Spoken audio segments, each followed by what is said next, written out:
What is going on, guys? In this video, we are going to go over simple moving averages. I'm talking about the 100-day simple moving average and the 200-day simple moving average.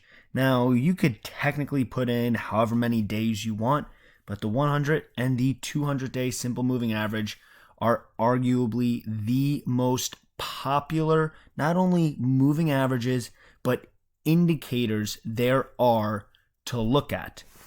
Now, this is the SPY, which is the ETF of the S&P 500. And before we even dive into the simple moving averages, all I have on volume, the 100-day moving average and the 200-day moving average, we're going to get rid of it all, right? And if you're looking at just this, you can see the price moving, but there's so much left untold just by looking at this. Why are the prices bouncing here? Why did the price plummet here? What's happening here? It looks like it's bouncing on an imaginary floor. It looks like it's hitting an imaginary ceiling. There's all these different patterns that you could see within the market, and that's all based off of human emotion. So if we add the moving averages, you can kind of see it creates not only a floor for some places, but a ceiling for others.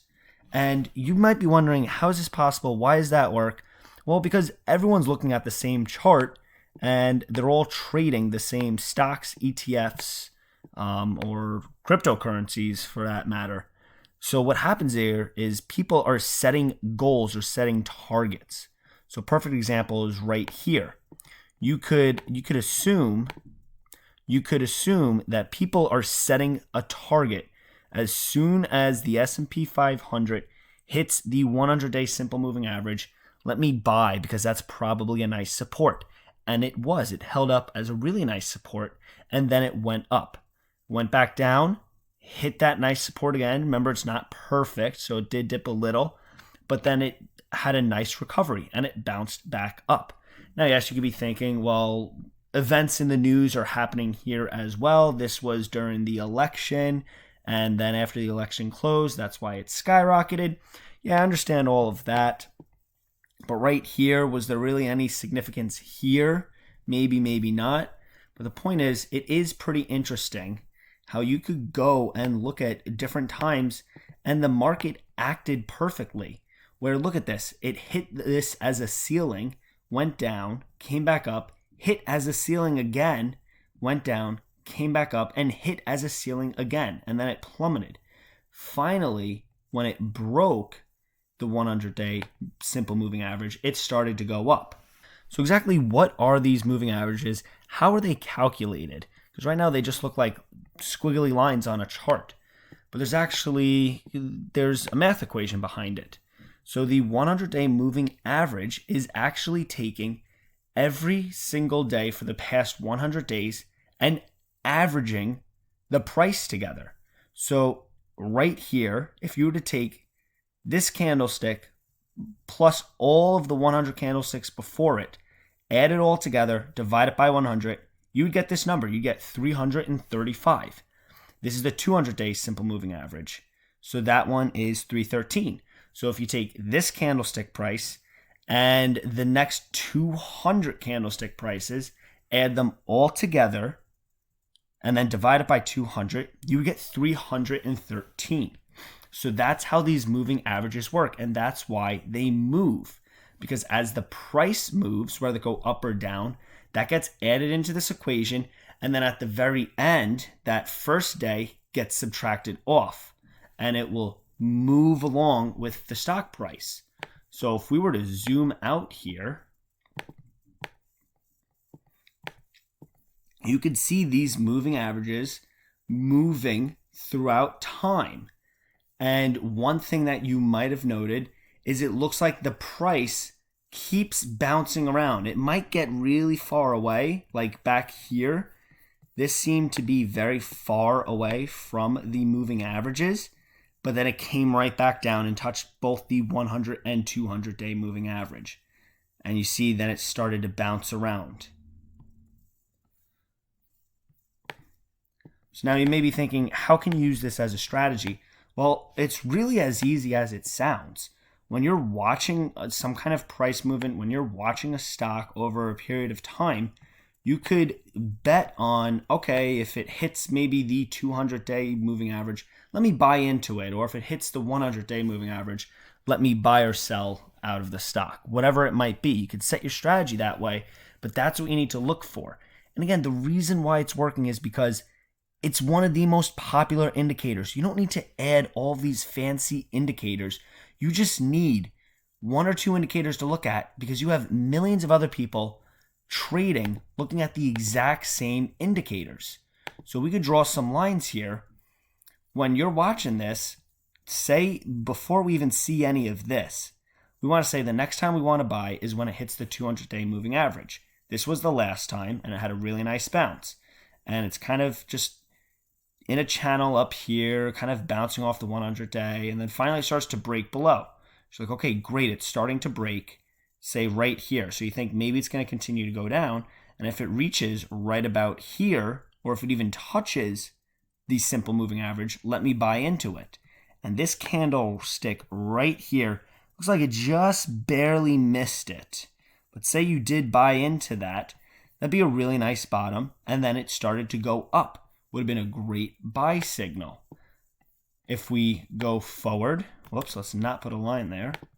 If we go forward a little, you could see it stayed above that 200-day moving average for a while, and then we come to this instance where it really got overextended. This was back in January 2018.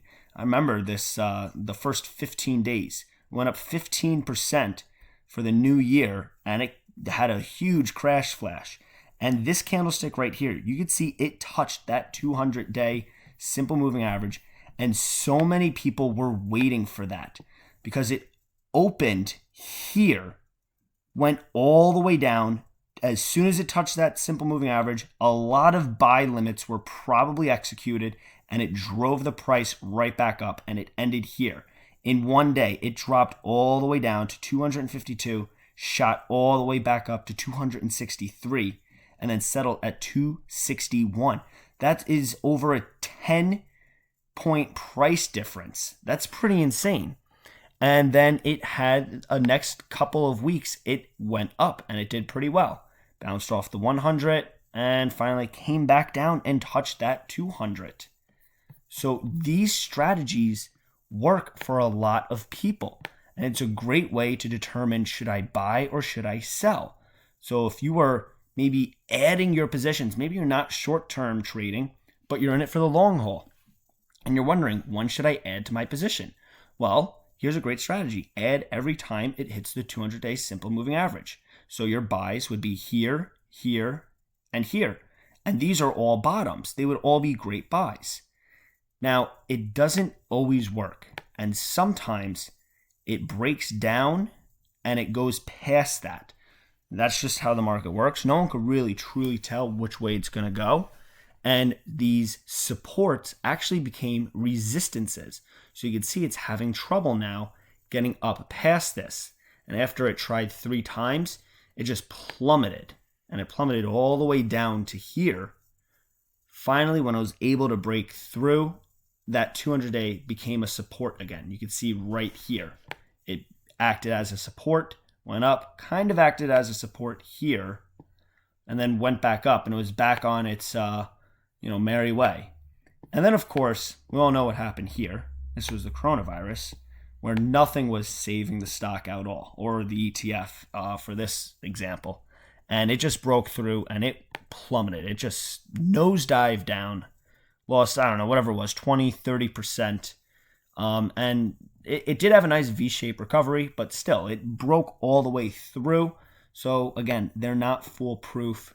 But look, it gets back to where it's supposed to be, and it looks like it's starting to use these moving averages as supports.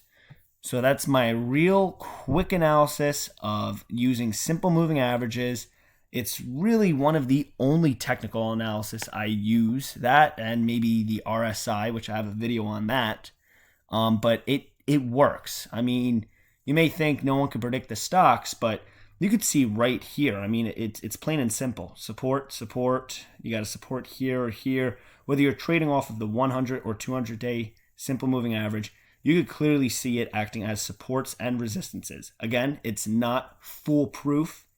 You will fail sometimes. It will go down, but you can mitigate your risk with some stop losses.